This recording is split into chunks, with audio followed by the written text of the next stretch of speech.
네, 마가복음 4장 10절부터 20절까지 보겠습니다. 그 마가복음 1장 1절 그러니까 마가복음 4장 1절에서 9절까지가 저희가 건너뛰었는데 씨 뿌리는 비유에 대한 말씀이고요. 이제 10절부터 보는 이유가 이 1절부터 9절까지 말씀을 예수님께서 해석해 주시는 부분이기 때문에 우리가 이제 씨 뿌리는 비유 전체를 본다고 하면 되겠습니다. 10절부터 보면요. 예수께서 홀로 계실 때 함께한 사람들이 12제자 더불어 그 비유들에 대하여 물으니 됐어요. 어, 예수님께서 씨 뿌리는 비유를 말씀을 하시고 난 다음에 일어난 일이죠. 그러니까 예수님께서 씨 뿌리는 비유를 말씀하셨을 때, 음, 그 거기 그 비유를 들었던 상당히 많은 사람들은 그냥 다 간 것 같습니다.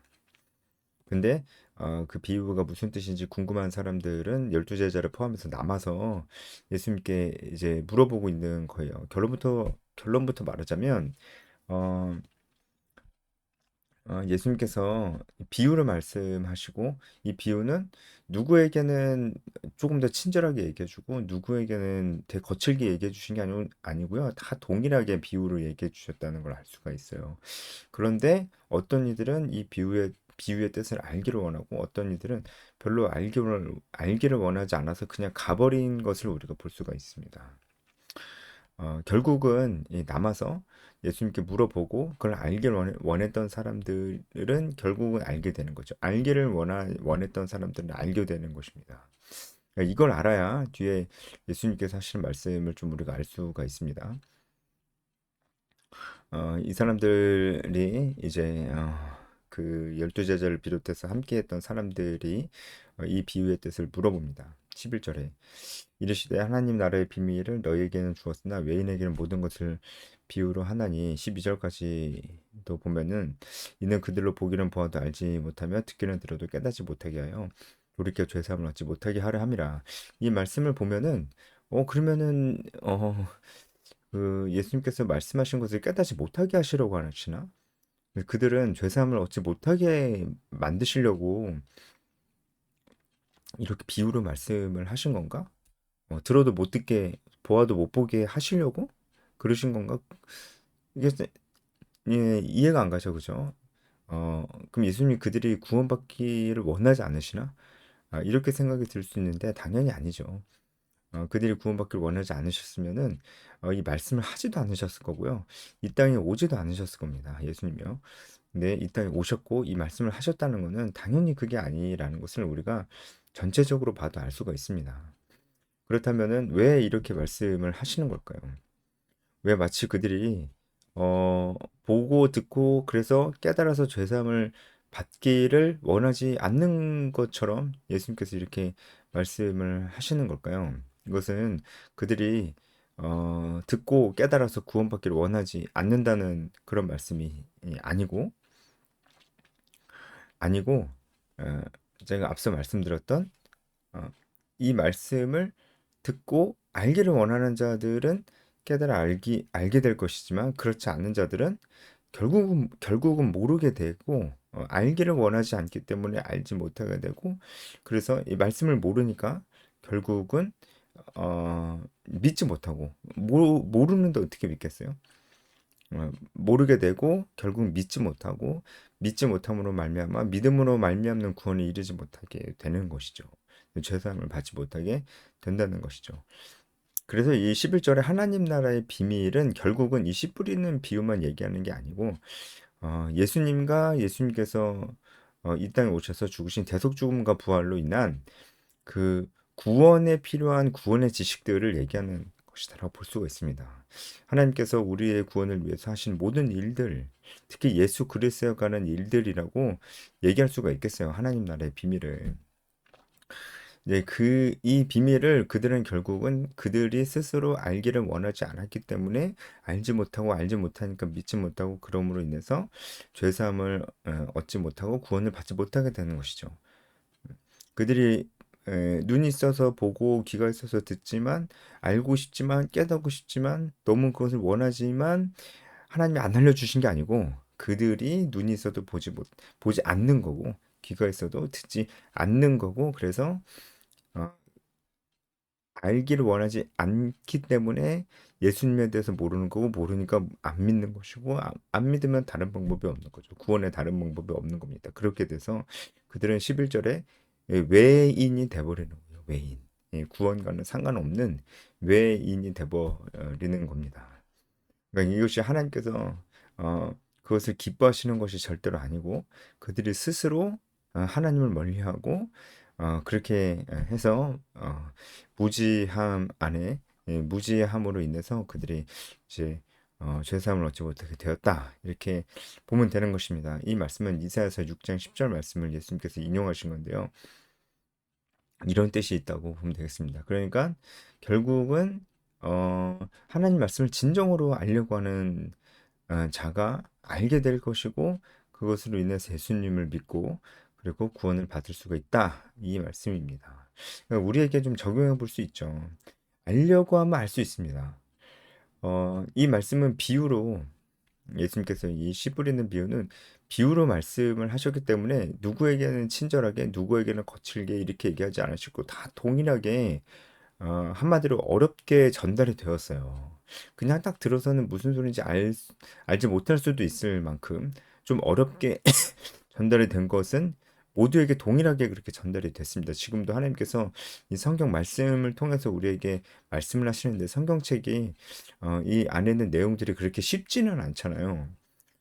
인데 쉽지 않은 것은 모든 사람에게 동일하게 이 내용들이 전달이 되는 겁니다. 누구에게는 더 조금 더 친절하게 하나님께서 적어주시고, 누구에게는 거칠게 적어주신 게 아니고, 모두가 동일하게, 전 세계 모든 사람들이 다 동일한 성경을 가지고 있습니다.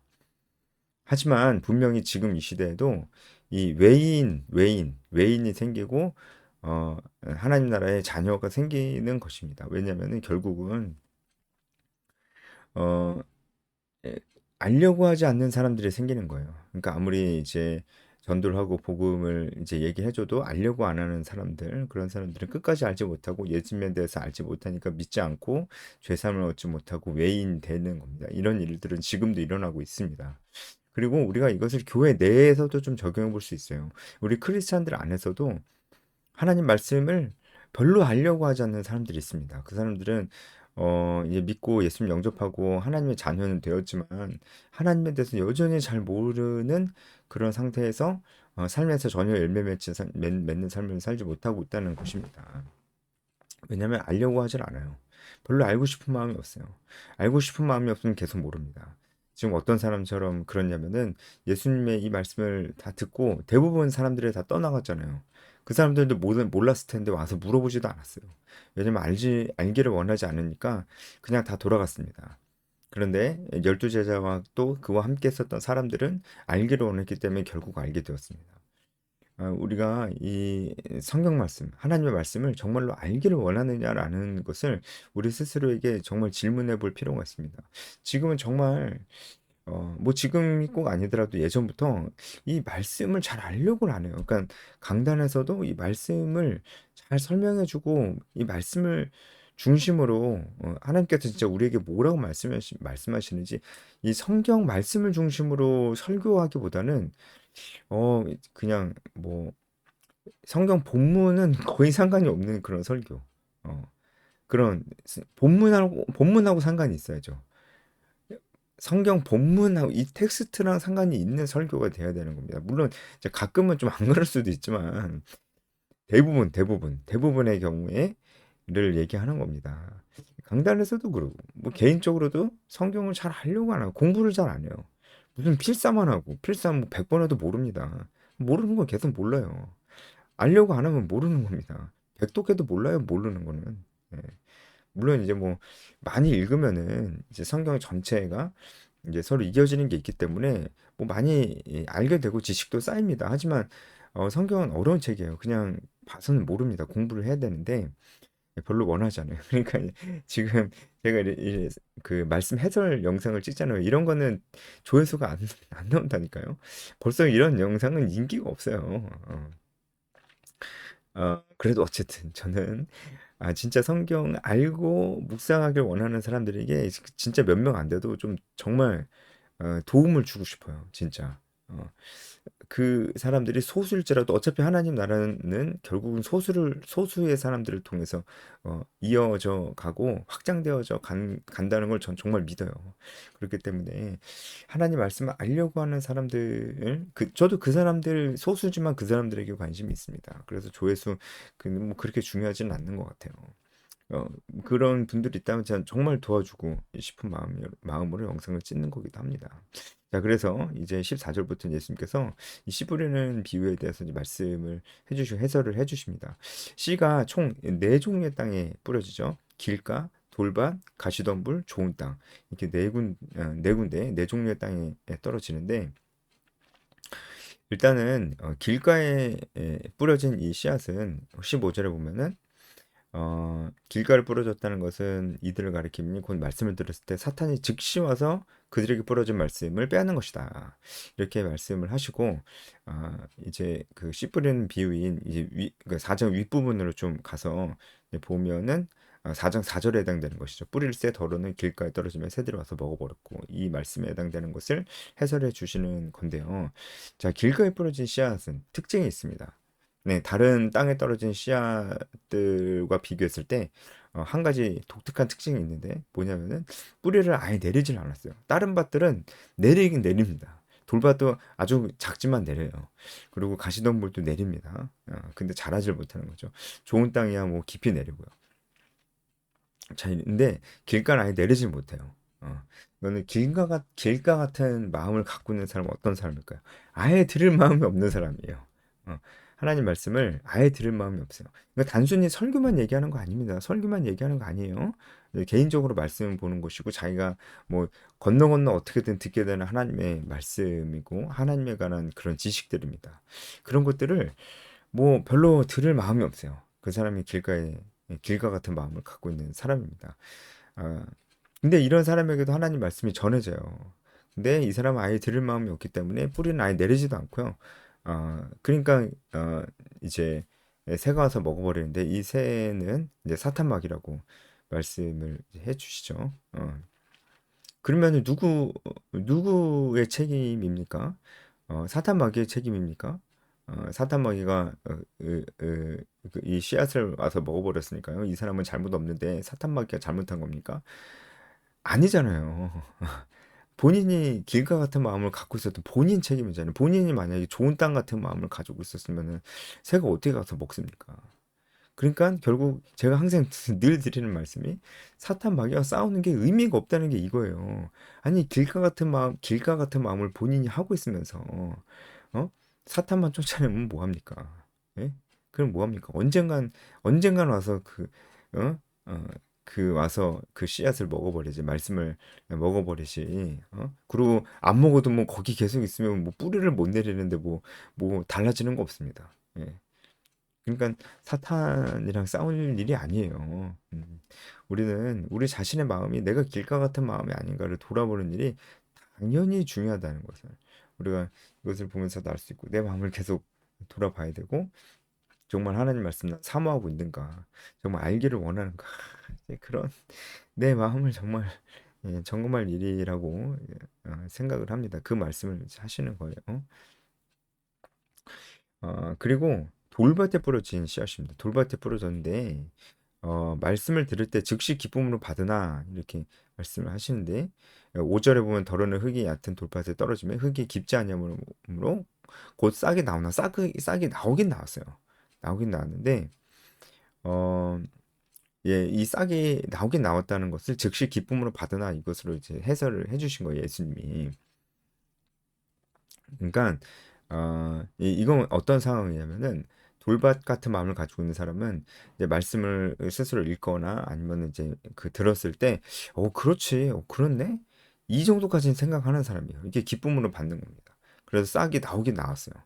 그렇네, 그렇구나, 그렇구나, 그렇지, 이렇게 동의하고 이제 그런 마음을 갖고 있는 사람입니다. 그런데 뒤 돌아서면 성경책을 덮고 나면 그냥 다 까먹고 전혀 이제 일상생활 속에서는 이 하나님의 말씀이 이 사람에게 전혀 적용이 되질 않아요.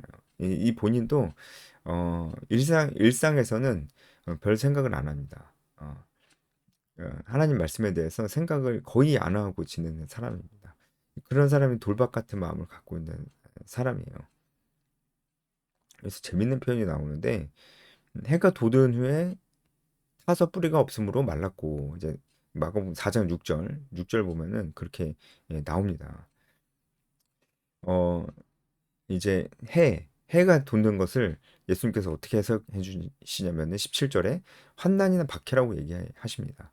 그러니까 돌밭에 떨어진 그 씨앗, 그 뿌리를 아주 약하게 내린 그 새싹 위로 돋는 해는 곧 환난과 핍박을 박해를 얘기해 주고 있다는 것입니다.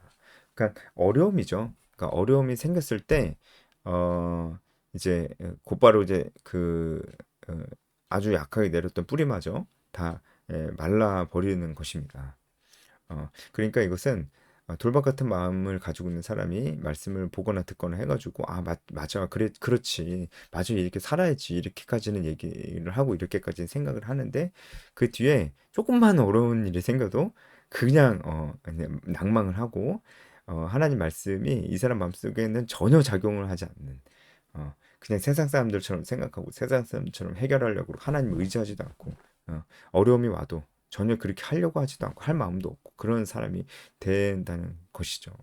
말씀이랑은 전혀 상관없고 그렇게 그나마 자기가 기쁘게 받았던 말씀도 그냥 다 썩어져 없어지고 그냥 생각도 안 나는 그런 사람이 된다는 것입니다. 여기서 재밌는 게 뭐냐면은 재밌는 표현이라는 게 뭐냐면은 여러분 이제 새싹이 딱 돋잖아요. 그러면 햇빛이 필요합니까? 안 필요합니까? 햇빛은 이 새싹에게 필요한 거예요. 양분을 공급해주는 존재입니다. 사실은 없으면은 사실은 죽지. 있으면 죽는 게 아니에요. 사실은 햇빛은 이 태양은 원래 있어야 되는 겁니다. 이 새싹에게 있어야 되는 존재예요. 양분을 공급해주는 존재예요. 근데 이 햇빛이 여기서는 뭘 상징합니까? 예수님께서 해설을 해주셨잖아요. 그것은 환난이나 박해라고 얘기했잖아요. 그러니까 환난이나 박해는 사실 우리에게 양분을 공급해주는 존재입니다. 그렇잖아요. 어려워야 우리가 좀 힘들고 어려워야 어, 하나님 앞에 좀 더 간절해지고 좀 그러면 안 되는데 우리가 좀 그렇잖아요. 그러면 안 되는데도 그래요, 우리는. 어, 진짜 말 그대로 양분이 되어서 어려운 일이 있을 때 좀 성장하는 게 있잖아요, 우리가. 어, 그런 의미의 햇빛입니다. 근데 이게 돌박 같은 마음을 가진 사람에게는 이게 완전히 독이 돼버려가지고 이것 때문에 그나마 마음속에 아주 약하게 했던 하나님 말씀도 그냥 다 사라져 버린다는 거예요. 그러면 누가 잘못입니까? 떠오른 햇빛이 잘못인 겁니까? 태양이 잘못한 거예요? 그렇지 않죠. 돌박 같은 마음을 가지고 있는 본인이 잘못한 거죠. 그죠?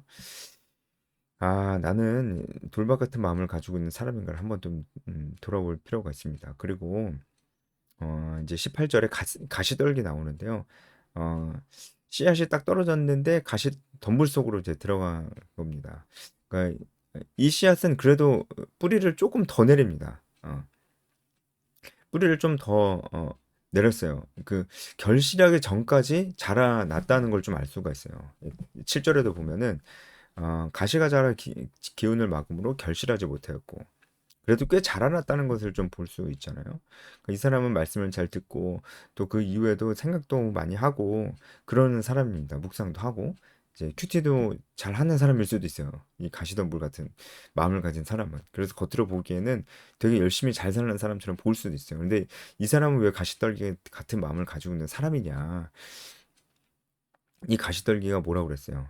어, 예수님 해설에는 19절에 세상의 염려, 재물의 유혹, 욕심이라고 했습니다. 여러분, 염려라는 말의 원어적인 뜻은 나뉘다라는 뜻입니다. 그러니까 세상의 염려 그러면은 세상 것에 내 마음이 나뉘어 버리는 거예요. 그러니까 내 마음의 중심에 하나님이 아닌 세상 것이 들어와 있는 거예요. 하나님 부인하지 않습니다. 예배도 열심히 드리고 교회에서 봉사도 하고 큐티도 할 수도 있어요. 그렇지만 그게 나에게 가장 중요한 건 아닙니다. 내가 가장 원하는 것도 아닙니다. 나는 그저 그냥 가끔 생각할 뿐입니다. 예. 저는 하나님 계신 거 부인한 적 없어요. 그 얘기가 아니에요. 그거 아니에요. 그거 아니에요.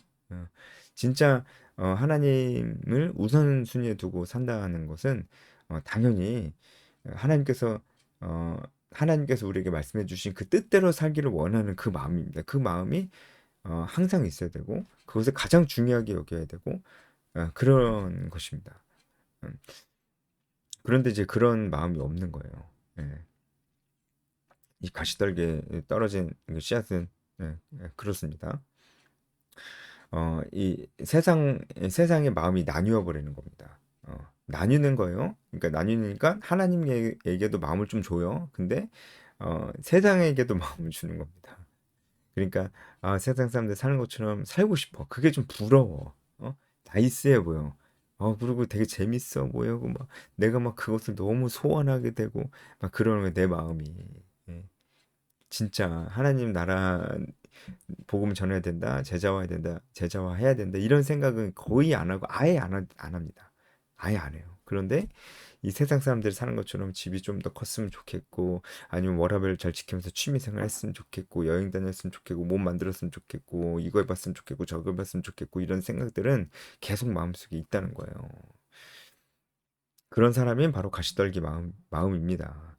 근데 이 가시떨기가 어떻게 하냐면은 7절에 보면은 기운을 막음으로 이렇게 나와 있는데 이것은 헬라어로 봤을 때 에프닉산이라는 헬라어입니다. 에프닉산. 에프닉산 아우타 이렇게 돼 있어요. 에프닉산은 무슨 뜻이냐면 목을 조르다, 질식시키다 이런 뜻이에요. 그러니까 세상에 대한 그 염려, 세상과 마음이 나뉘어 버리고 또 유혹도 있고 막 욕심도 생기고 그러면은 세상 사람들과 거의 비슷한 거의 같은 수준의 가치관을 가지고 그렇게 살아갑니다. 그럼 그렇게 되면은 그 삶이 되게 행복하고 좋을까요? 나이스해 보이는 것처럼 진짜 나이스할까요?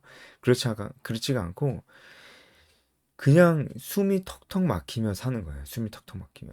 어, 예.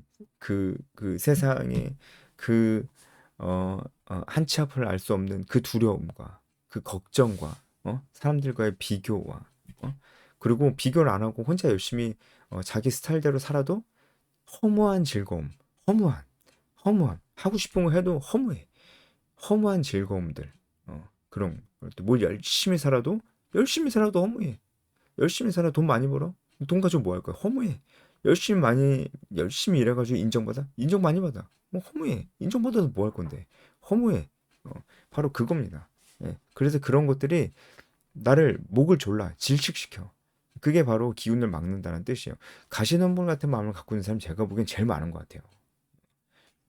제일 많은 것 같아요. 겉으로 보기에는 뭐 예배도 드리고 아마도 이제 이 영상을 볼 정도면은 돌반 같은 마음을 가지고 있는 사람이나 길가 같은 마음을 가지고 있는 분은 없을 것 같아요. 이 영상을 볼 정도면 대단한 거거든요. 근데 가시덤불 같은 마음을 갖고 있는 사람은 이 영상을 보는 사람들 중에 있을 것 같습니다. 저도 그럴 때도 있고요. 예, 그러면 안 되겠죠. 우리는 좋은 땅에 떨어진 씨앗이 되어야 되겠습니다. 좋은 땅은 뭐 설명을 많이 필요 없는 것 같아가지고 네, 여기까지 하겠습니다.